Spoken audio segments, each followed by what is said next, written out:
Bonjour Sylvie, comment ça va? Dis-le, ça va et toi? Ça va bien, merci. Bonjour à toutes et à tous qui nous rejoignez pour ce 23e épisode des Design Bento Box. Aujourd'hui, avec Stevie, on va parler de l'IA dans le quotidien des UX designers et des product designers. Avant qu'on commence, je vais faire une petite présentation très rapide de ce qu'est le laptop, de ce que sont les Design Bento Box, pour ceux qui ne nous connaissent pas encore et qui nous rejoindraient pour ce premier épisode. Euh, Hop là, un petit instant, je partage juste mon écran et on va se lancer avec ça. Et ensuite, je laisserai la main à Stevie pour, euh, pour vraiment commencer sa présentation. Alors, très très rapidement, hein, le Design Bento Box, qu'est-ce que c'est? Donc, on en est au 23e épisode. On a dû inviter, je pense, une quarantaine d'intervenants et d'intervenantes depuis le lancement. Vous pouvez tous les retrouver sur YouTube, sur notre chaîne YouTube, la chaîne du laptop. Et on en est, là, j'ai calculé, à plus de 8000 vues en replay. Donc, voilà. C'est un peu le moment fierté, on est très fiers de cette émission qui continue. Tout simplement, c'est une table ronde ou parfois des présentations comme aujourd'hui avec Stevie. Le but, c'est de permettre le partage et des échanges de connaissances et de compétences entre designers. On parle du X-Design, on parle du UI, on parle d'IA, on parle parfois même de comment gérer sa carrière.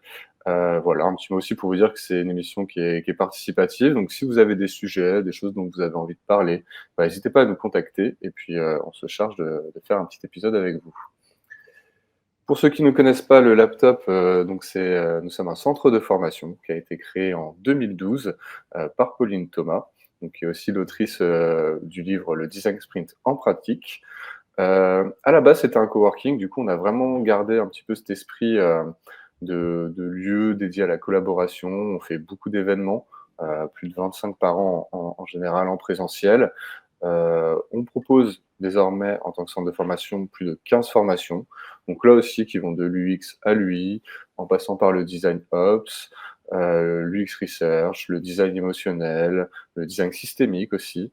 On a des formations qui s'adressent plutôt à des profils débutants en reconversion et des formations qui sont plutôt pour des designers confirmés. Depuis 2015, puisque les formations ont commencé en 2015, on a formé à peu près 3000 personnes, alors dans notre centre, ici à Paris, ou au sein d'entreprises. Voilà, là c'est juste pour vous montrer une petite slide d'ambiance, donc à quoi ça peut ressembler notre local qui est situé dans le 4e arrondissement de Paris, pendant les événements ou les formations. Si vous voulez suivre un petit peu notre actualité, il y a plusieurs solutions. Vous pouvez nous suivre sur les réseaux sociaux comme sur LinkedIn ou encore sur YouTube, sur Instagram un petit peu, on y est un petit peu moins. Et vous pouvez également vous abonner à notre newsletter, là juste en scannant ce QR code, je vous la remettrai à la fin. Ou même, je vous invite à découvrir notre espace un petit peu communautaire qu'on a lancé il y a quelques semaines via la plateforme Circle. Un petit mot là-dessus. À quoi ça ressemble notre Circle? C'est vraiment, c'est à mi-chemin entre. Ça ressemble un petit peu à un Slack pour ceux qui connaissent Slack. On a aussi un Slack d'ailleurs. C'est un espace vraiment communautaire. Vous allez pouvoir retrouver un espace dédié au partage de ressources. Donc, où nous, on partage des ressources comme des canevas, des articles, des vidéos, mais où vous pouvez aussi le faire. Et du coup, c'est vraiment le but que ce soit qu'on fasse ça tous ensemble. Il y a un agenda où on met nos événements et on vous invite également à mettre les événements qui vous intéressent pour les partager à l'ensemble des designers présents sur la plateforme. On a d'ailleurs mis des liens vers des agendas aussi de partenaires comme Hexagon UX, Product Tank, pour vous permettre de suivre un maximum d'événements. Un espace avec des petites annonces où on partage des conseils, mais aussi des offres d'emploi. Et vous avez accès au replay. On organise des workshops une fois par mois, donc qui sont des petites formations d'une demi-journée, vraiment axées pratiques, qui sont payantes. Et via notre plateforme Circle, vous pouvez accéder au replay de ces workshops. Un petit mot, là il y a un nouveau qui vient de sortir qui est sur le sujet un petit peu du jour qui nous concerne, donc qui est comment optimiser la recherche utilisateur avec l'IA. Donc voilà, dans ce workshop, on a beaucoup parlé de RAG, de comment créer des petits agents pour faciliter la collecte et l'analyse de données. Donc voilà, vous pouvez y accéder via notre plateforme Circle, donc le Circle du laptop. Ils sont disponibles au prix de 50 € ces replays. On a celui-là sur la recherche utilisateur et on en a également un autre sur la facilitation et la recherche et l'IA, pardon. Voilà, c'était là un petit instant pub. Je vous remettrai les liens ensuite. N'hésitez pas à interagir avec nous dans le chat. Voilà, nous dire si vous nous entendez bien. Si si tout va bien, si vous nous entendez bien. Et comme ça, nous, si vous avez des questions, vous pouvez également les poser ici. Voilà, Stevie, je vais te laisser la main pour présenter bah voilà, ce que tu vas nous dire aujourd'hui, pardon, et te lancer. Ça marche. Tu vois correctement mon écran? Ouais, on voit bien ton écran et je vais t'ajouter à la scène pour que là, on puisse. Là, voilà, ton écran est en grand, tu peux le partager. OK, donc normalement, vous voyez un écran avec une fusée, c'est bien ça? Ouais, on voit la fusée, vas-y. N'hésitez pas à nous dire, hein, dans les commentaires si vous voyez bien, si vous nous entendez bien. Yes. Bah, dans un premier temps, je tenais à remercier, le laptop de me donner l'opportunité aujourd'hui de parler d'un sujet qui fait l'actualité, un sujet de demain, mais également un sujet, qui fait débat et pour commencer, je voulais partager avec vous le travail de Thierry Charbonnel. Donc il a fait une cartographie, des IA qu'un designer pourrait, utiliser. Donc vous allez juste à aller sur son LinkedIn Thierry Charbonnel et vous pouvez trouver ce lien Figma où à l'intérieur, il y a vraiment thématique par thématique, les IA qu'un designer pourrait utiliser dans son quotidien. C'est collaboratif, vous pouvez commenter et partager finalement les IA que vous utilisez en tant que designer. Donc pour moi, c'était hyper intéressant de commencer par cette cartographie, ce partage-là. C'est vraiment un travail hyper intéressant, je trouve, et je tenais à le partager parce que c'est un lien avec la thématique du jour. Donc pour parler brièvement de moi, moi je m'appelle Stevie Gosset, je suis consultant manager et je suis surtout product designer chez Nexton Consulting et je suis également en mission chez Banque Populaire et Caisse d'Épargne. Et aujourd'hui, ce qui est intéressant, c'est que dans mon quotidien, je parle d'IA et je traite les IA dans le sens où un des enjeux de Banque Populaire et Caisse d'Épargne, c'est finalement c'est comment intégrer des fonctionnalités IA dans ce qu'on appelle les outils métiers. C'est des outils utilisés par vos banquiers, conseillers bancaires ou conseillers banquiers qui utilisent des outils pour répondre à vos demandes. À l'intérieur de ces outils-là, on réfléchit aujourd'hui à intégrer des IA et des fonctionnalités IA. Aujourd'hui, je vais être accompagné dans mon storytelling d'une designeuse qui s'appelle Malika, qui travaille également en banque et qui va utiliser des IA dans son quotidien de designer. Et vous le verrez, elle aura pas mal de problématiques auxquelles on va essayer de répondre. Un petit disclaimer, c'est des conseils à prendre ou à laisser. Ce qui est important pour moi de vous partager, c'est qu'il faut vraiment vous assurer que quand vous utilisez des IA, vous respectez la charte, d'usage, de vos clients ou de votre, employeur. C'est vraiment important et c'est vraiment des conseils à prendre ou à laisser. Je me suis basé sur mes propres connaissances, mes expérimentations personnelles au travail ou en perso et également ma participation à des, événements comme, aujourd'hui. Donc, j'ai parlé brièvement de Malika, mais qui est-elle? Malika, en fait, c'est une product designer qui, il y a 2 semaines au bureau, elle a reçu un Teams en lui demandant de prendre un sujet hyper ambitieux, car la deadline est très courte. C'est-à-dire 2 semaines pour répondre à une deadline, ce qui est très court, vu qu'il y avait aussi des jours fériés, et des ponts. Et Malika, elle s'est dit: «Mais comment je vais réussir, notamment en travaillant, seule, à sortir ces parcours et toute cette recherche utilisateur qu'il faut mener?» Et ben, je vais peut-être utiliser des IA et on va voir quelles IA elle a utilisées, le comment et le pourquoi. Donc déjà, on va commencer par la base. La base, c'est qu'elle a eu un brief flou. C'est-à-dire qu'on lui a dit: «Il faut que tu mettes de la gamification dans le parcours», mais on ne sait pas où, quand, comment. Donc c'est un brief finalement hyper flou pour elle, mais elle va devoir quand même y répondre. Malika, c'est une professionnelle dans le design, donc elle a une certaine méthode pour travailler. Notamment, elle va s'appuyer sur le design thinking avec les phases de compréhension, d'exploration et d'implémentation. Et pour ce faire, on va voir cas par cas, étape par étape, comment Malika va essayer d'utiliser les IA pour l'accompagner dans cette mission. Donc, dans un premier temps, on va parler de la phase d'audit d'empathie ou de définition du besoin. Donc, vous le savez, en tant que designer, parce que je pense qu'aujourd'hui, il y a beaucoup de designers, mais pas que. Quand tu reçois un brief, la première des choses à faire, c'est de relire le brief, s'assurer de ta compréhension du brief pour comprendre la problématique, écrire tes premiers questionnements, tes hypothèses, interroger les parties prenantes du projet. Tout ça, c'est des choses que Malika va faire. Et aujourd'hui, on va focaliser sur 2 événements. Comprendre la problématique et la rédaction des hypothèses. Pour comprendre la problématique, j'ai envie de vous poser la question dans les commentaires. quelles IA vous utiliserez pour comprendre la problématique et ensuite rédiger les premières hypothèses. Peut-être que vous en utilisez déjà, peut-être que vous n'en utilisez pas, mais ça peut aussi nous intéresser de savoir quelles IA vous utilisez pour répondre à ces 2 points. Donc on verra tout à l'heure dans les commentaires ce qui ressort le plus, s'il y en a, mais c'est toujours hyper intéressant de voir quelles IA vous utiliseriez et celles que Malika utilise. De notre côté, Malika, elle va utiliser une IA qui s'appelle, Perplexity. Donc Perplexity, pourquoi elle va l'utiliser? Elle, dans son contexte, elle veut avoir des ressources fiables. C'est hyper important pour elle d'avoir de la donnée issue de recherche secondaire, mais qui soit fiable. Donc elle a entendu parler de Perplexity et ce qui va faire qu'elle va générer un prompt où elle va se placer en tant que UX research qui cherche finalement à obtenir des études sur le rapport de gamification que les Français ont. Quel est le rapport à la gamification que les Français ont, pardon. Et ça va être son premier socle pour sa recherche secondaire. Donc elle va taper ce prompt-là et ce qui est intéressant, c'est que ce que vous pouvez voir à droite, du coup, si vous voyez bien mon écran, c'est les premiers résultats de Malika à l'aide de Perplexity. Donc bien entendu, c'est une IA, elle peut rechallenger l'IA, elle peut consulter les sources de l'IA, mais ce qui est sûr, c'est que ça répond potentiellement à son premier besoin d'avoir des données issues de ressources secondaires et des données fiables. Donc ça, c'est pour la première réponse à son besoin. Maintenant, Malika, ça répond quand même pas tout à fait à son besoin parce qu'elle n'a pas eu finalement d'indicateurs sur ce que fait potentiellement les autres ou la concurrence.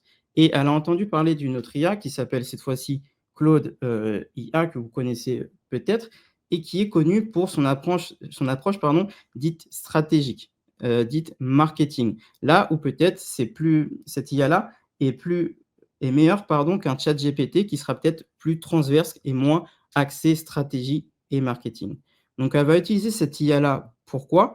En fait, pour comprendre est-ce que les autres ont mis de la gamification dans leur parcours, comment on fait les grands groupes, notamment, pour avoir des cas concrets sur lesquels se baser. Donc, elle va lancer un prompt, encore une fois, où elle se place en tant que UX Research, qui souhaite vraiment approfondir ses connaissances sur la mise en place de la gamification dans les grands groupes. Donc, elle va avoir un premier résultat hyper intéressant, parce qu'on peut voir des résultats autour de Microsoft, de Fitbit et autres. Mais elle, ce qui l'intéresse quand même, c'est le secteur de la banque.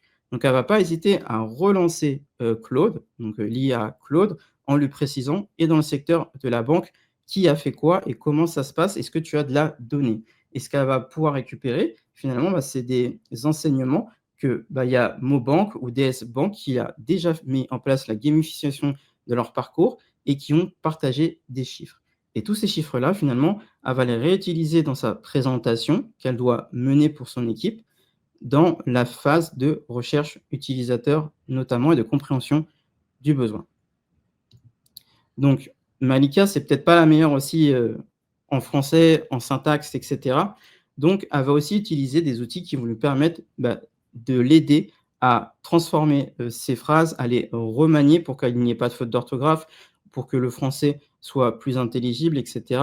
Donc, elle va vraiment pas hésiter également à utiliser des outils comme les outils comme Killbolt qui ont des fonctionnalités dites IA pour l'aider à la rédaction, qui fait partie quand même du travail d'un designer également.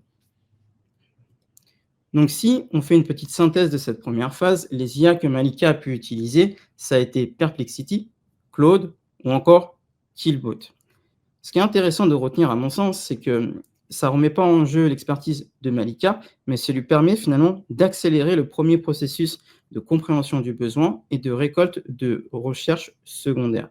Donc finalement, ça va plus vite et ça l'aide à aller plus vite dans son contexte qui est tendu en termes de temps. Et quand je vous partagerai les slides, n'hésitez pas à me le demander pour ceux qui veulent en message sur LinkedIn, vous aurez accès au prompt que j'ai utilisé pour travailler. Maintenant, on va parler du chapitre 2. Malika doit faire de l'idéation. Donc, pour rappel, l'idéation, c'est le fait de générer des idées et de réfléchir à des réponses à des problématiques. Potentiellement, c'est la phase dite d'exploration. Donc, ce qui est intéressant pour Malika, c'est que Malika, c'est une experte en idéation. Donc, elle sait mener des ateliers.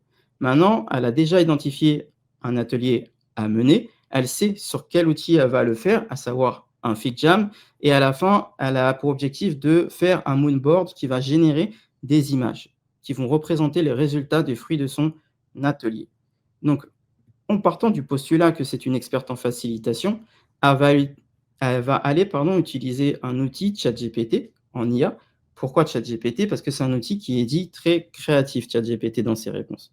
Donc, elle va aller plutôt sur un ChatGPT, mais son prompt, il va quand même être très, très précis dans le sens où c'est une experte en facilitation et elle va bien préciser le timing associé à son atelier, qu'elle veut qu'il soit découpé en plusieurs phases. Donc, elle va être hyper précise en tant que facilitatrice d'atelier.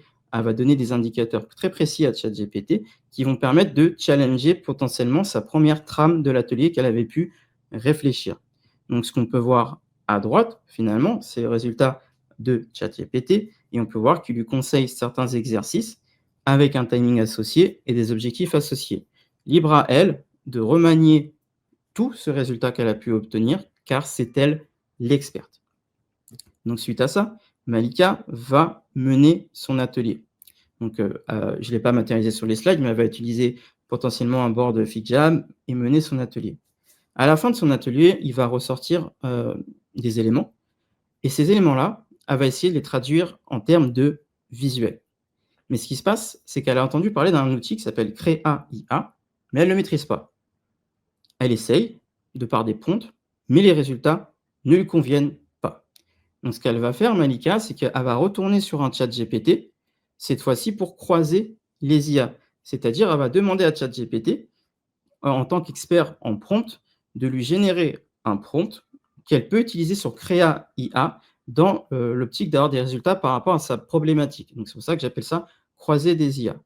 Une fois qu'elle va récupérer le prompt généré par ChatGPT, elle va retourner dans l'interface de Crea.IA et là, elle va pouvoir finalement copier-coller le prompt et voir les résultats qui ont l'air d'être plus satisfaisants. Libre à elle, encore une fois, de jouer avec les filtres, de jouer avec l'outil pour affiner la proposition, mais finalement, ça répond aux besoins qu'elle avait de créer un moodboard de planche de tendance, de visuel, de à quoi pourrait ressembler l'interface qu'elle doit travailler. Donc, ce qui est intéressant ici, dans ce cas précis, c'est que l'IA n'a pas remplacé l'intuition, la capacité de création de Malika sur tout ce qui est aspect facilitation, animation d'atelier. Ça a pu compléter sa réflexion et la nourrir. Et elle a pu utiliser notamment Crea, ChatGPT, FigJam, j'en ai parlé, mais je ne l'ai pas présenté. Parce que Malika, encore une fois, est une experte en facilitation et elle sait concevoir ses boards d'elle-même. Et encore une fois, vous retrouverez les prompts associés dans la présentation. Une petite entracte que je vous propose maintenant, et on va parler d'IA et de ce qui se passe en ce moment dans l'actualité. Déjà, c'est important pour ceux qui ne connaîtraient pas le terme de dire ce que c'est un prompt. Un prompt, c'est finalement une requête, une instruction, plutôt, qu'on va envoyer à une IA. Ça peut être une question, une demande, une suite d'instructions, mais il faut que ce prompt soit précis. Les IA, comment c'est interprété, comment ça fonctionne? Le schéma, oui, il est compliqué. J'ai plutôt envie de vous parler d'une recette de cuisine. Quand vous faites de la cuisine, plus la recette est précise, mieux c'est. C'est pareil pour les IA et notamment pour les prompts. Plus vous faites attention à la complémentarité des aliments, mieux c'est. C'est pareil. Donc finalement, la qualité du résultat, ça va vraiment dépendre de la qualité de l'instruction donnée à l'IA. Je me suis permis aussi de récupérer, comme je l'ai dit, des ressources externes, notamment de Anne Bachir et Vincent Nguyen, qui nous ont proposé leur prompt ultime. Ce qui est hyper intéressant, c'est que quand on regarde et quand on parle de prompt, on a tous des moyens, des façons de faire plutôt différentes de prompter. Et là, ce qui est intéressant, c'est qu'on peut voir l'identité, agit comme, le contexte, l'objectif, la tonalité. On peut même re-questionner l'IA s'il a des questions pour que sa réponse soit encore plus précise. Et c'est ce genre de prompt qu'on vous encourage à utiliser. Et si vous avez des styles de prompt à nous partager, n'hésitez également pas dans les commentaires à nous les partager. Pareillement, comme je vous ai dit en début de présentation, l'IA, ça fait partie de mon quotidien. Et je me dois aussi de regarder ce qui se fait au niveau de la législation. Au niveau de la législation, en Europe, depuis l'année dernière, on a une réglementation européenne qui vient encadrer les IA et leurs usages. Et je trouve ça hyper intéressant de s'y pencher, de s'y intéresser. Par exemple, il y a des IA dites à risque inacceptable, d'autres à haut risque, et ainsi de suite dans la pyramide. Tous ces éléments sont disponibles donc sur Internet, sur artificialintelligenceact.eu.fr, et je vous invite à vous renseigner dessus si les IA sont des sujets qui vous intéressent. Par exemple, une IA dite à risque inacceptable, c'est dans certains gouvernements, on a des notations sociales gérées par une IA. Ça peut vous faire penser à certains épisodes d'ailleurs de Black Mirror. Ou encore des IA dites à haut risque, c'est des IA qu'on peut utiliser pour balayer les CV quand on postule à un emploi.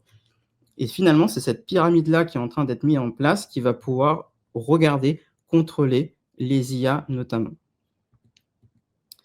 Et bien entendu, cette législation, elle va être mise en place au fur et à mesure, d'ici 2030. Et il y a plein, finalement, c'est vraiment une roadmap. Et il y a plein d'échéances clés à savoir, si jamais ça vous intéresse. Moi, c'est quelque chose qui m'intéresse.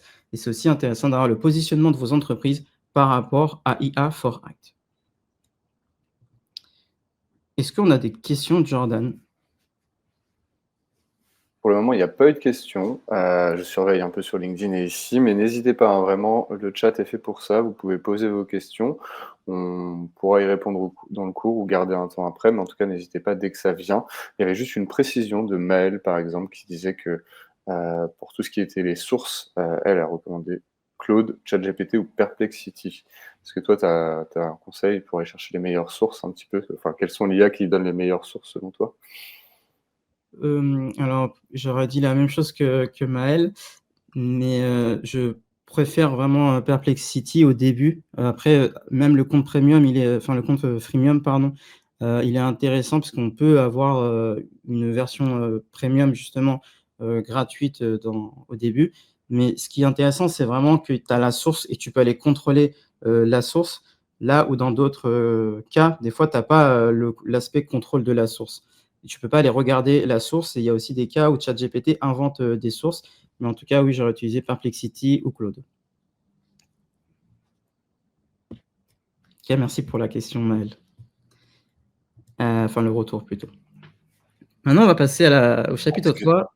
Excuse-moi, Sylvie, il y a une question qui vient de popper, une question de Céline aussi, qui demande quelles sont les meilleures IA pour l'UX. Bon, c'est un peu général. Peut-être, Céline, n'hésite pas à préciser quelle phase de l'UX. Je pense que c'est. Je sais pas si toi, tu as une réponse, Sylvie. C'est vrai que j'aurais aimé la précision, quelle phase de l'UX. Ok. Bon, alors Céline, si tu nous entends, n'hésite pas à préciser pour les phases de l'UX. Tu vas voir que là, dans la présentation de Stevie, on en passe plusieurs. En attendant, on a une autre question, on peut en profiter un petit peu, de Charlotte, qui te demande des exemples d'IA inacceptables, avec des rendus inaccessibles, ou est-ce qu'il y a en tout cas des IA que vraiment tu ne recommanderais pas? Finalement, en fait, pour moi, il y a une question du résultat, de la valeur du sujet. Effectivement, quand tu vois des gouvernements qui utilisent des IA pour noter leur population, en termes de valeur personnelle, je trouve ça inacceptable, par exemple. Après, ça dépend aussi des valeurs, comme je le disais, personnelles, mais ce genre d'IA-là, tu poses des questions sur vraiment l'utilité et la valeur et le message associé d'avoir une note générée par une IA. Ça peut faire peur, à mon sens. Et c'est vraiment cette question de la valeur qu'il y a derrière à se poser personnellement, je trouve. Ok. Et est-ce que, par exemple, il y a déjà des IA que tu as testées pour du prototypage ou pour l'idéation et où tu t'es dit, bon, celle-là fonctionne pas très bien? Il y a des IA que j'ai essayé d'utiliser, mais le problème, c'est que je savais pas les utiliser et ça me demandait un temps vraiment d'adaptation pour vraiment comprendre l'outil, comprendre comment il fonctionne, tirer le meilleur de l'outil, puisque finalement, c'est une collaboration avec l'outil. Et par exemple, Créa IA, ça a vraiment été un exemple pour moi où j'ai pas réussi au début à l'utiliser de manière très concrète, que j'ai dû vraiment chercher, me creuser la tête, poser des questions aussi à mes collègues. Et finalement, c'est en posant les questions aux collègues, plus en faisant des croisements, que j'ai arrivé à utiliser l'outil. Donc, il y a une sorte en fait de temps perso pour en fait, travailler avec l'outil, comprendre comment il fonctionne et finalement, t'améliorer, avec, l'outil. Créalia, ça a été un exemple. Il y a eu d'autres outils comme, Lovable qu'on verra tout à l'heure, mais, ces outils-là, finalement, il y a un temps d'appréhension, enfin d'apprentissage de ces outils-là avant d'avoir des résultats peut-être, qui correspondent à tes attentes. Et pour Alors, répondre à la question de UX de tout à l'heure, j'entends beaucoup quand même parler, de Claude, pour, la phase de recherche utilisateur. C'est vrai que j'ai beaucoup entendu parler de Claude, notamment sur l'aspect stratégique, de Claude, qu'il est en capacité aussi de générer des documents, téléchargeables à partir de leur interface. J'en entends beaucoup parler de Claude, associé à Perplexity. En tout cas, c'est celui-là, j'ai même assisté à un événement où il y avait une recherche utilisateur menée à l'aide de l'outil Claude. génial, bah voilà, ça répond. Alors, Céline me disait même précision pour les tests utilisateurs. Pour les tests U, on va en parler tout à l'heure, mais ouais, je préfère en parler tout à l'heure pour les tests utilisateurs pour pas spoiler. Allez, ça nous fait une bonne transition pour te laisser reprendre le fil de ta présentation. Merci pour vos questions. Ça marche. En espérant avoir été le plus clair possible et mes propos naturellement n'engagent que moi. Pour reprendre, on va parler de conception cette fois-ci. Et pour la conception, il y a un débat et on va ouvrir le débat et n'hésitez pas encore une fois à répondre en commentaire et vous allez vite voir le débat. Malika, il faut savoir qu'elle a un design système, complet. Donc, à son sens, comme elle a un design système complet sur l'outil, Figma notamment, elle n'a pas besoin d'IA pour réaliser sa conception. Pourquoi utiliser des IA alors que mon design système fonctionne? Donc, Malika, ça n'empêche pas qu'elle connaît quand même, les IA qui sont en capacité de générer des interfaces en générant, du code, mais encore une fois, c'est son choix. Elle ne souhaite pas les utiliser. Elle connaît Cursor, Devin ou encore Bolt. Il y a il y a un certain nombre de vidéos plutôt, sur YouTube, dessus que vous pouvez, regarder, consulter. Mais elle, encore une fois, elle est contre parce que pour elle, c'est son expertise à elle de créer, notamment les interfaces, les écrans à l'aide du design system qui a été, travaillé dans ses équipes. Donc, elle ne voit pas finalement l'intérêt d'utiliser des IA à ce stade. Et ce que vous pouvez voir à droite, c'est un extrait, imaginons, c'est une capture d'écran plutôt, d'une vidéo où on peut voir, quels résultats pourrait, générer ce type d'IA. Donc clairement, c'est un positionnement qu'a Malika, c'est que sur cette phase-là, c'est elle qui fait la conception et pas une IA. Donc finalement, là, ce que veut dire Malika, c'est que l'IA ne va pas remplacer son expertise technique, car elle y tient et c'est son expertise à elle et elle souhaite concevoir ses maquettes parce que c'est dans son ADN de concevoir des interfaces et des flows. Maintenant, dans l'intérêt aussi de l'événement, on peut se poser de manière, collective. Vous, est-ce que vous êtes d'accord avec la perception de Malika qu'un designer n'a pas besoin d'utiliser d'IA lors de sa phase d'interface? Est-ce que vous êtes d'accord avec ça? Est-ce que vous n'êtes pas d'accord avec ça? Votre opinion, il nous intéresse parce que c'est vraiment, à mon sens, un débat d'actualité d'aujourd'hui, mais de demain. Donc hésitez surtout pas à nous dire qu'est-ce que vous en pensez de votre côté. Donc je vous laisse le temps quand même de débattre, de donner votre opinion, notamment sur cette, phase-là. Ce qui s'est passé, c'est que, encore une fois, dans le storytelling, je me place dans, le contexte où Malika est une de mes collègues. Moi, en tant que collègue, j'ai voulu faire un essai avec Lovable. Malika était contre, ce qui ne m'empêche pas, moi, de vouloir faire un essai. Donc j'ai utilisé une IA que Maxime m'a proposée et qui s'appelle, Lovable et dans cette IA-là, finalement, j'ai pu, générer un prompt où je lui ai demandé de me créer une interface reprenant, le système de gamification, un écran où il y a un solde, une progression, tout ce qui touche finalement autour de la gamification et j'ai essayé d'être, le plus clair possible dans la création de l'interface. Donc ce qui s'est passé, c'est que l'interface a mis quand même, un petit peu de temps à se faire, à générer. Ça a mis à peu près entre 3 et 5 minutes pour, générer le résultat que vous voyez à l'écran. Mais ce résultat-là, c'est le résultat que, du coup, que Lovable m'a proposé. Et on peut regarder ce résultat. Est-ce que c'est une interface dite standard? Est-ce que c'est une interface dite perfectible ou non? Chacun se fera son opinion. Mais en tout cas, voici le résultat que j'ai pu avoir avec Lovable, notamment. Et derrière, pareil, le prompt est disponible dans la présentation. Est-ce qu'on a eu des résultats des commentaires? Ouais. Oui, il y a eu pas mal de commentaires. Il y a Céline qui nous dit que pourquoi pas, mais qu'il faut réussir à garder un petit peu son ADN perso. D'autres personnes qui disent qu'ils ne l'utilisent pas, comme Nessen. Dimitar qui nous dit que pour faire du benchmark d'écran, on peut avoir de nouvelles idées, mais pas forcément pour faire l'interface de A à Z. C'est plutôt encore d'autres personnes qui nous disent que c'est pour chercher de l'inspiration. Pour des versions 6 to 1 like. Avec une IA en maquette. Richard qui nous dit qu'il faut faire, selon lui, il faut faire attention que l'UX ne devienne pas le client de l'IA.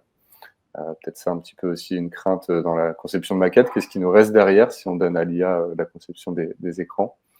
Voilà, utiliser l'IA pour valider rapidement des idées, mais pas forcément pour faire tous les écrans.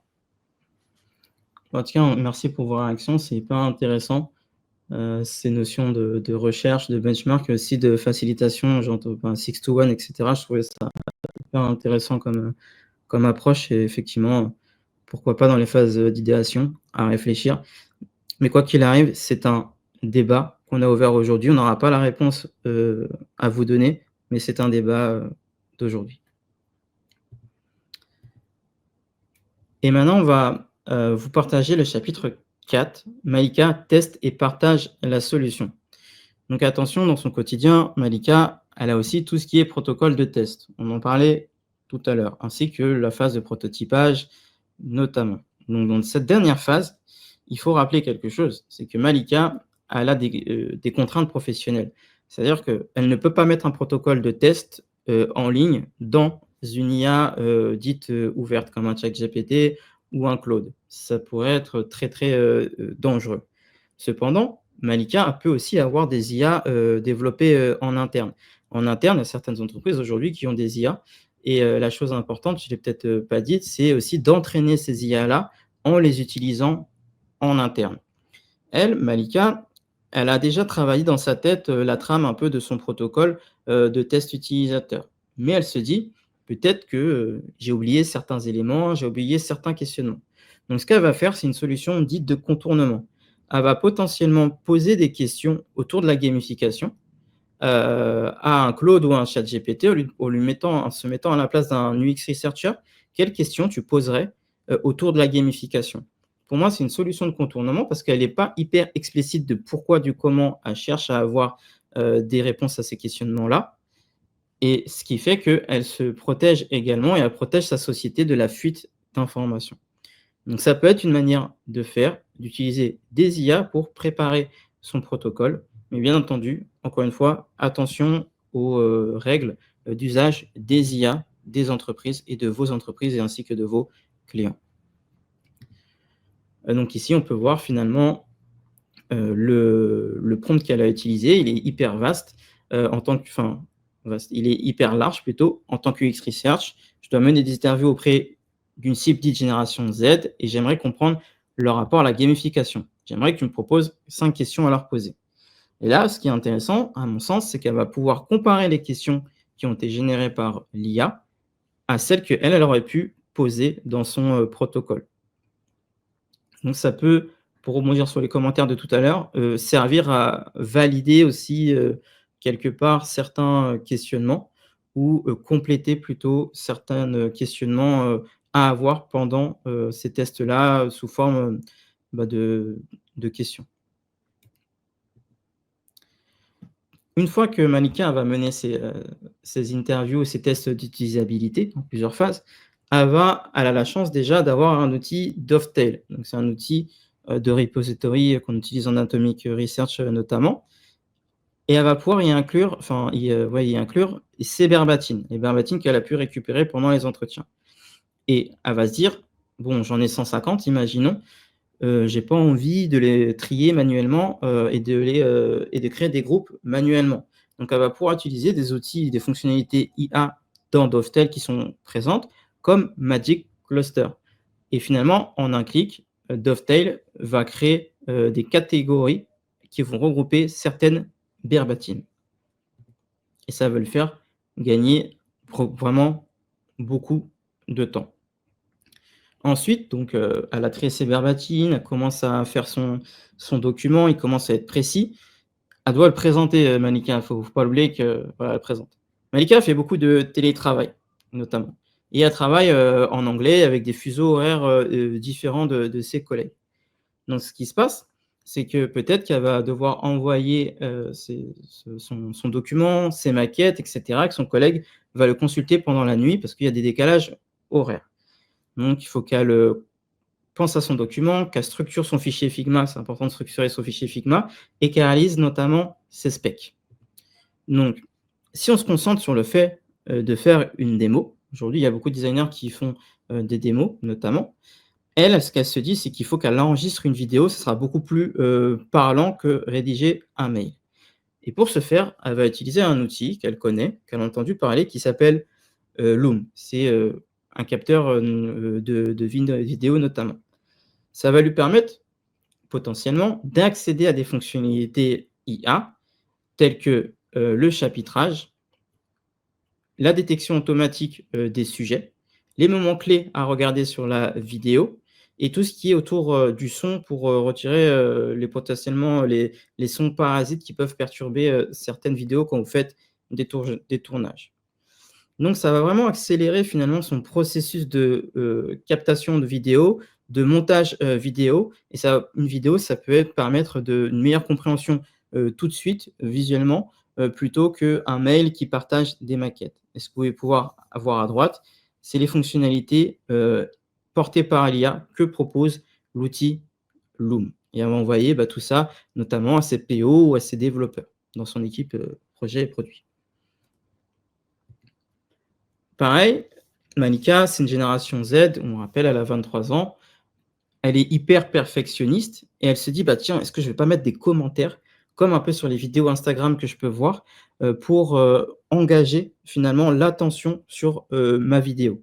Donc elle va importer sa vidéo, Loom, qu'elle va récupérer, dans un autre outil qui s'appelle IA, porté par l'IA, qui s'appelle Submagic, et cet outil-là va lui permettre de, générer des sous-titres qu'elle pourra aussi, modifier à sa charte, corriger selon sa tonalité. Donc c'est ce qu'on peut voir, notamment, ici, au niveau de l'interface. Donc elle est vraiment dans cette phase de: je construis ma démo et je m'aide, d'IA pour construire ma démo, pardon, et partager cette même démo aux acteurs et aux parties prenantes de mon projet. Donc en conclusion, ce qu'on peut dire, c'est que, à mon sens, Malika a réussi son accompagnement, Malika a réussi, son sprint en utilisant des IA. Donc, là, c'est un tableau. On aurait pu utiliser d'autres IA aujourd'hui, pour certaines phases. Maintenant, on est dans un format court, d'1 heure, mais on pourrait débattre sur d'autres IA qui pourraient exister et répondre, à son besoin. Mais on peut voir que pour la phase de compréhension, exploration ou matérialisation, elle va utiliser des IA différentes pour répondre à ses besoins, notamment. En conclusion, là, je vais prendre, la parole, en mon nom, Stevie. Ce que je souhaite, dire moi pour conclure, c'est que, nous, designers ou même membres d'équipe projet, il faut finalement peut-être s'interroger sur les tâches dans notre quotidien, qui pourraient être, accélérées par, des IA pour optimiser ton temps potentiellement.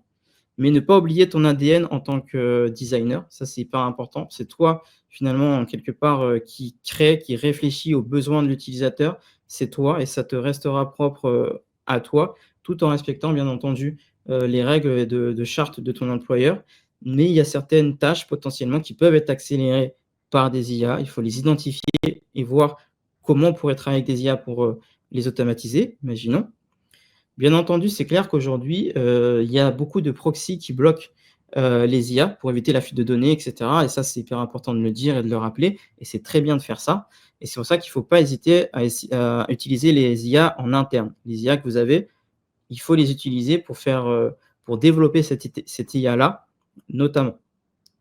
Vous l'avez compris, lors de cette conférence, j'ai voulu proposer une démarche test and learn, c'est-à-dire on va tester des IA, voir les résultats et voir si on continue à les utiliser ou pas. Il y avait dans le storytelling des partis pris forts, mais c'était aussi pour être dans la réalité du terrain. C'était une conférence vraiment que j'ai voulu construire de manière opérationnelle, parce qu'il y a beaucoup de conférences qui parlent, mais on ne fait pas. Et aujourd'hui, la démarche, c'était de tester et voir les résultats et comment on pourrait utiliser ces résultats dans votre quotidien. Pareil, donc là, ouais, j'avoue, le slide, il est un peu fourni, mais pour moi, l'IA, c'est une boîte à outils. C'est comme une boîte à outils. En gros, c'est une métaphore pour dire que tu as plein d'outils, tu as des tournevis, tu as tout ce que tu veux. L'essentiel, c'est de savoir utiliser les outils dont tu as besoin. Il faut connaître leurs capacités, ce qu'ils font, ce qu'ils vont t'apporter, avant de vouloir les utiliser.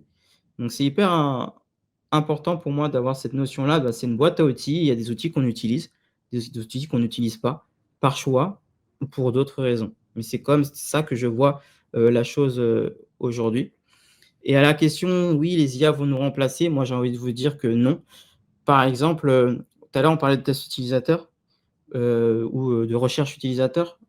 Quand tu fais des interviews, c'est moi aujourd'hui en tant que designer qui vais ressentir le langage corporel, le non-verbal, qui va analyser en fait le corps de la personne qui est en face de moi, ce qu'il dit vs ce qu'il fait. Et ça, une IA ne va pas le faire. Je vais pouvoir identifier des valeurs là où une IA va répondre potentiellement à une consigne, à une demande.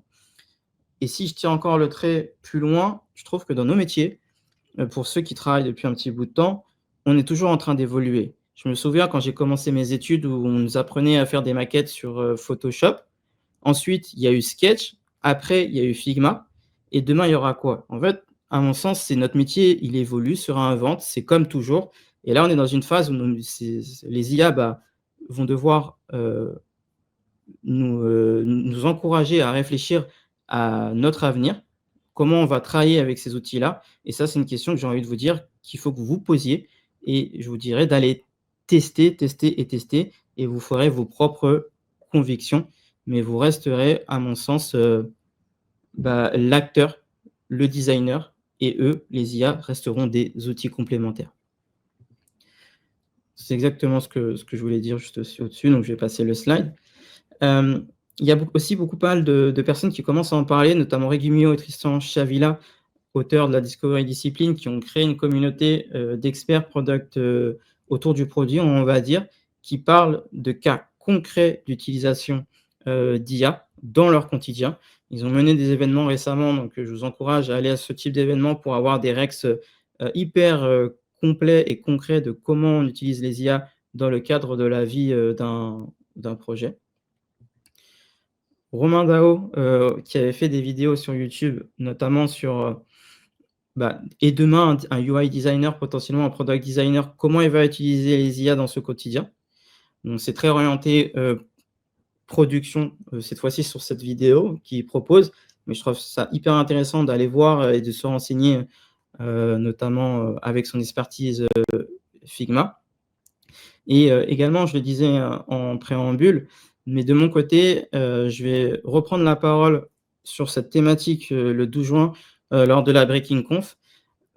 Mais cette fois-ci, je serai accompagné d'un développeur et d'un PO, où on va vous donner notre opinion en tant que PO, en tant que PM, en tant que dev, etc., sur comment on utilise les IA dans notre quotidien. Et ça sera donc à l'occasion de la Breaking Conf, où, pour en dire quelques mots, on va casser les silos. Il y aura des experts au niveau de la data, du dev, de l'agilité, du produit, du marketing, des soft skills qui vont prendre la parole. Donc, c'est un événement qui aura lieu en présentiel à Paris, rue Saint-Fiacre. Et vous pouvez notamment voir ici quelques conférences sur l'accessibilité, notamment sur la transformation, notamment sur l'agilité, etc. Il y a aussi notamment Quantum. Donc, Quantum, c'est un produit, je pense que vous avez entendu parler, qui est en train de faire parler de lui, ils vont venir, donc les fondateurs notamment, faire leur Rex de comment ils ont construit ce projet-là. Donc, pour en dire rapidement quelques mots, c'est une librairie de composants à destination des designers des équipes projet.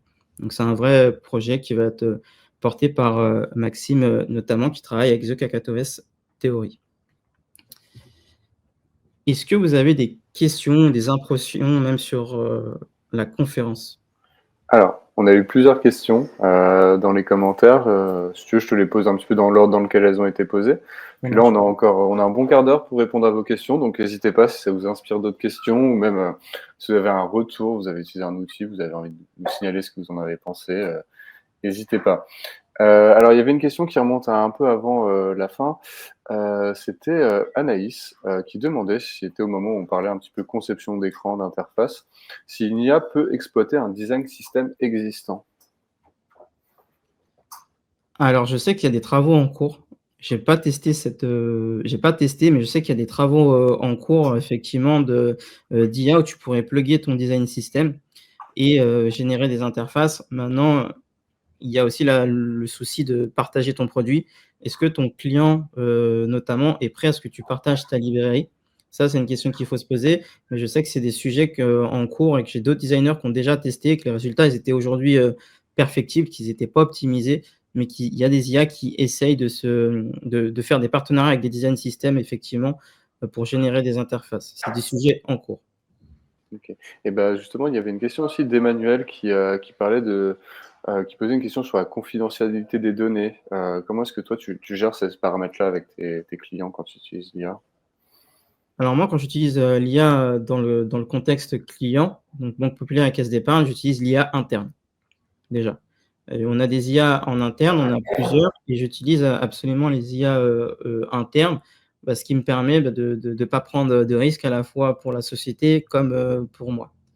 Ensuite, il y a des cas où là, côté perso, je vais aller tester des IA avec des prompts hyper larges.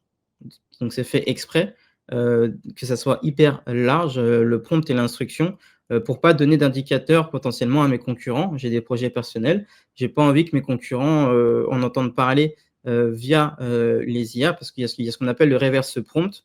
On peut aussi aller poser des questions avec une adresse mail, savoir les prompts qu'il a pu générer autour de ses projets perso. Donc je fais très attention à avoir des prompts assez larges quand c'est du projet professionnel perso. Merci. Emmanuel, tiens, qui posait aussi une question, comme ça on continue, qui disait que voilà, les outils à base d'IA ne remplacent pas le designer, donc c'est ce que tu disais, elle dit que c'est un message qui passe bien chez les designers. En tout cas, peut-être, enfin, je sais pas si tu partages cette impression, mais Emmanuel a l'impression que ça passe bien chez les designers. Mais elle se demande, est-ce que ça a les mêmes échos chez les autres partenaires dans la conception et réalisation de produits? Comment est-ce que toi, tu observes que les différents métiers réagissent à l'IA? Alors déjà aussi, pour compléter la question, je dirais que on est d'accord. Je ne sais pas de quelle génération elle fait partie, mais je pense que je suis 100 d'accord. Par contre, moi, quand je suis amené à faire de la formation, ce que je remarque, c'est qu'on a de plus en plus de jeunes designers qui vont automatiquement sur les IA, et ça, c'est quelque chose qui m'inquiète, et je pense qu'il faut que nous, seniors ou confirmés, on accompagne aussi les designers plus juniors, dans le sens de faire travailler déjà leurs réflexions avant de vouloir aller sur les IA. Mais c'est des problématiques, en tout cas, qu'on rencontre avec des juniors, notamment, que je peux accompagner dans le cadre de mes activités pro.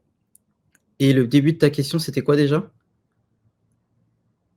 Excuse-moi, je remonte mon temps. C'était juste de savoir, en gros, comment est-ce que c'était perçu l'arrivée de l'IA chez les autres partenaires qui travaillent à la conception et à la réalisation de produits. Il m'est déjà arrivé, par exemple, d'avoir des gens dans mon équipe qui ont fait des maquettes à l'aide d'IA. Donc la perception, c'est que ça m'a étonné au début. J'ai trouvé ça smart, au fond, parce que ça m'a permis de comprendre visuellement ce qu'il attendait, ce qu'il imaginait. Donc j'ai trouvé ça smart et ça a bien été expliqué. Finalement, avant, je ne sais pas si tu as vécu ça, mais des personnes qui faisaient des maquettes sur Paint, là, ils ont utilisé des IA. Pour moi, il faut l'accepter, c'est un changement. Maintenant, l'expertise, l'œil, on l'a toujours en tant que designer, et ça, on ne pourra pas nous l'enlever, cette réflexion, analyse, etc. On ne pourra pas nous l'enlever, pardon. mais c'est, à mon sens, le monde qui change et il faut s'y adapter. Et je sais qu'ensemble, on avait aussi fait un épisode autour un petit peu de l'UX writing. Ouais. Est-ce que l'IA vient bouleverser aussi ce champ? Comment est-ce que ça se passe un peu dans ce champ? Effectivement, j'en ai parlé avec, Yohann El-Maleh. Par exemple, un jour, c'était son anniversaire et j'ai demandé à l'IA de me rédiger un message d'anniversaire avec la tonalité de Yohann El-Maleh pour envoyer joyeux anniversaire. Je lui ai montré mon prompt, il a rigolé, il m'a dit que c'était pas vraiment, son identité, à lui, mais il a salué la démarche d'aller chercher, une IA pour, générer une tonalité et cetera. Donc il faudrait voir à mon sens, le positionnement des UX writers, effectivement. Je pense que ça va pas enlever, leur expertise parce qu'elle est hyper, pointue, notamment, quand ils réalisent des content systems et cetera. Ça peut les accompagner pour, rédiger potentiellement, plus vite, mais après je fais attention à ce que je dis parce que je suis pas UX writer, non plus, mais pour moi ça peut être un accélérateur qui les accompagne. Merci. Je continue avec les questions qui ont été posées. Alors, il y a Maud qui demande quel est l'impact environnemental de ces utilisations d'IA. Donc voilà, on sait globalement aujourd'hui que l'IA a un sacré impact quand même sur l'environnement. Est-ce que toi, tu fais attention est-ce que tu as des moyens de pouvoir mesurer cet impact et est-ce que tu as des recommandations éventuellement pour en limiter? Oui, alors, c'est un cas concret. On veut faire attention à l'environnement effectivement et tu pourrais créer des règles de gestion. Par exemple, limiter l'usage de l'IA à une seule fois. Pour éviter de générer en fait, des appels et des requêtes, tu limites l'usage de l'IA à une seule fois. C'est des choses qu'on réfléchit, notamment, sur mes projets, perso à vraiment, si tu utilises l'IA, tu vas l'utiliser qu'une fois et comme ça peut limiter l'impact. Je ne suis pas expert en éco-conception et cetera, mais c'est des choses auxquelles on réfléchit et ça, c'est l'exemple d'une réflexion qu'on a pu, avoir, avec, mes collègues. Merci Stevie. Il y a Claudia aussi qui demande, est-ce que, tu connais des IA qui aident dans la phase de recette? Là, on va vérifier, que les maquettes sont développées correctement, que tout a été intégré par les développeurs. Moi, j'en connais pas et j'ai jamais utilisé ça dans le cadre de mon activité, tout simplement parce que je veux pas donner accès aux maquettes. J'ai pas envie de donner accès à mes fichiers Figma à des IA, ça pourrait être très dangereux, pour la société. OK. Quels seraient les risques de faire ça? Peut-être pour les personnes, en tout cas moi par exemple, je sais que c'est risqué, mais je sais pas vraiment pourquoi. Parce que, à mon sens, une fois que tes interfaces elles sont à destination, enfin, elles sont dans des IA, tu peux avoir, des peut-être si c'est un nouveau projet qui est pas encore sorti, tes concurrents, ils peuvent avoir, s'ils cherchent, ils pourraient retrouver, ce résultat, enfin, ils pourraient retrouver grâce à l'IA potentiellement le fait que tu as injecté des maquettes et ils pourraient potentiellement les visualiser et pour moi, ça, c'est un fort, risque et c'est pour ça que je souhaite pas le faire, de mon côté. Ça manque pour moi encore de sécurité pour que je puisse le faire et je sais que mon employeur, notamment, il voudrait pas que je le fasse pour des soucis que je viens d'évoquer. OK, c'est ce dont tu parlais quand tu parlais de reverse, un petit peu prompting? Ouais, de reverse prompt, j'ai déjà vu des personnes effectivement qui, par exemple, vous avez une adresse mail, vous pouvez mettre l'adresse mail de la personne et demander à des IA: «Est-ce que tu connais, des personnes qui ont généré des prompts, avec cette adresse mail-là?» et lui poser des questions. C'est des choses que j'ai pu déjà voir et ça s'appelle du reverse prompt. D'accord, donc c'est bien, voilà, on voit un peu plus concrètement quels sont les risques. J'avoue que voilà, on sait tous qu'il y a des risques, mais pas forcément lesquels exactement. Bon bah merci, n'hésitez pas par contre si vous avez déjà utilisé, vous pour une phase de recette, à nous dire éventuellement quelles IA vous avez utilisées. Alors il y a une question, alors ben, je vois pas le nom de la personne, mais une personne qui demande à quel moment serait-il intéressant pour un designer d'utiliser Mistral, le chat, selon toi? Alors Mistral effectivement, elle a fait, il est français, donc déjà, c'est un super avantage, dans le sens, où il y a des sociétés qui veulent, travailler qu'avec des entreprises, françaises et je sais par exemple que chez Nexton, on a des clients qui utilisent Mistral en interne, donc un Mistral, comment dire? Sécurisé, pour, pas qu'il y ait de la fuite, de données, donc des options payantes en gros, et ce qui fait qu'ils l'utilisent encore une fois, c'est qu'il est, français. Donc il y a aussi cette approche-là de la sécurisation des données parce que c'est vrai qu'il y a beaucoup de serveurs américains, notamment ou de d'autres pays et ce qui fait qu'il y a pas forcément, des réglementations qui sont, ISO, à l'Europe Et c'est là où l'avantage d'un Mistral, c'est qu'il est français et ça a vraiment du poids dans la balance pour les entreprises françaises d'utiliser des outils français. Mais en tout cas, pour répondre à la question, j'ai déjà eu des designers qui ont travaillé avec Mistral la phase de recherche utilisateur. On a aussi une question d'Elina qui demande: est-ce que tu as déjà testé des analyses IA de tests utilisateurs avec Maze ou Useberry? Et est-ce que, si oui, si tu as testé, c'était convaincant? Maze, oui, on a pu l'utiliser et oui, ça a été plutôt convaincant de mon côté. Donc, pas pour, par contre, pour des gros tests, des tests dits compliqués. Donc, ce que j'appelle compliqué, c'est avec beaucoup de questionnements, beaucoup d'étapes, etc. Mais en tout cas, pour des tests plutôt légers, ça nous a aidés et ça a pu aussi accélérer le processus de restitution. Parce qu'à la fin de ton test, souvent, on fait des PowerPoint ou des restitutions. Là, c'est vrai que ça a pu accélérer le process, l'outil Maze. Donc, je parle vraiment de Maze, l'autre outil, je ne l'ai pas utilisé. Pareil, hein, si de votre côté vous avez déjà utilisé Useberry, n'hésitez pas à faire un retour à Elina directement dans les commentaires. Voilà, c'est là, on est là pour s'entraider au maximum. Peut-être une dernière question. Alors, une personne qui demande: quel cas d'usage pour traiter des données de recherche quantitative? Est-ce que toi, quel J'ai IA tu pas, recommanderais? Pardon. j'ai pas utilisé dans le cas du quanti. Je réfléchis, mais j'en ai pas utilisé. J'ai entendu parler je crois que c'est Testapic, mais en tout cas, moi, j'en ai pas utilisé pour du quanti. J'ai fait avec du Kali, comme j'ai précisé avec Dovetail tout à l'heure, mais du quanti, j'ai pas encore pu en faire. Tout simplement parce que vous l'avez vu, je travaille à la Banque Populaire, à la Caisse d'Épargne, et on fait souvent du Kali plutôt que du quanti pour interroger les conseillers. Très bien. Eh ben, je crois qu'on a fait un peu le tour des questions. Je vérifie dans le chat si j'en ai pas oublié une. Alors Richard Pigeot, si tu nous entends, je crois que tu as posé une question, mais là j'ai un peu de mal à la déchiffrer. On a écrit sur le test UT-ODAPTOS. Est-ce que toi ça te parle? Non. Ça, Stevie, pas du tout, ouais. Bon, Richard, si tu nous entends, peut-être préciser un tout petit peu cette question pour qu'on puisse y répondre.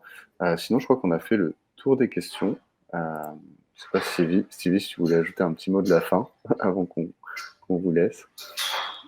Bah, remercier déjà le laptop. Ça faisait longtemps qu'on n'avait pas travaillé ensemble. Je suis content de retravailler avec le laptop. N'hésitez pas, si vous avez des questions, à me contacter directement sur LinkedIn pour échanger, pour même rebondir, me donner des conseils par rapport aussi à cette conférence. C'est important pour moi de comprendre aussi les axes d'amélioration. Il y en a toujours. Et également une pensée pour les nombreux étudiants qui sont présents aujourd'hui. Voilà, on est ensemble et j'ai envie de vous dire force et design. Merci Stevie, bah, c'était un plaisir pour moi, pour le laptop aussi, de te réaccueillir dans les Design Bento Box. Tu nous as parlé d'un événement Nexton là, qui arrive dans les prochains jours. Est-ce que c'est un événement ouvert au public Oui, où tout le monde peut venir? Ouais. c'est un événement ouvert au public. Vous pouvez vous connecter sur le site BreakingConf, enfin vous inscrire plutôt sur le site BreakingConf, et c'est un événement ouvert au public qui est limité en termes de places. Mais voilà, il y a déjà des clients. Donc, je suis consultant, donc je parle de clients comme Bouygues Télécom, BPCE, qui vont prendre la parole sur des thématiques. Par exemple, pour parler de Bouygues Télécom, ils ont mis en place un content system avec Yoann Elmaleh, et ils vont faire un Rex de finalement cette mise en place de content system, puisque c'était un des premiers content system français, il me semble, à être mis en place. Donc, ils vont parler de comment ils ont pu le mettre en place et également de design transverse, par exemple. Très bien, bah voilà, c'est peut-être l'événement à ne pas rater du début du mois de juin. Bah voilà, écoutez, alors j'ai Richard qui nous a précisé, en fait, il donnait un conseil, je pense. Il parlait d'Odaptos, qui est une IA qui analyse des tests utilisateurs et les réactions, les comportements des testeurs. Voilà, je sais pas si tu la connaissais, Stevie, si tu avais déjà pu la tester. Bon, bah, pour la prochaine présentation ou pour le prochain test. C'est vrai, je crois que j'en ai aussi entendu parler dans un des derniers Design Bento Box. On parlait un tout petit peu d'IA à la fin. Ça me dit quelque chose. Je crois que c'est voilà, une IA qui commence à arriver sur le marché. Merci Richard pour cette précision. Merci à tous et à tous d'avoir été avec nous. Alors j'espère qu'on a eu un tout petit bug technique au début. J'espère que ça vous aura pas trop contre, hein, que vous n'avez pas eu de difficulté à rejoindre cet événement. Il sera disponible en replay aussi si jamais vous avez raté une partie, vous voulez le revoir ou le partager avec vos collègues. Et puis voilà, moi je vous dis à bientôt dans un prochain épisode des Design Bento Box ou un prochain événement au laptop. Encore merci à toi Stevie et merci à toutes et à tous. Merci Au revoir. beaucoup.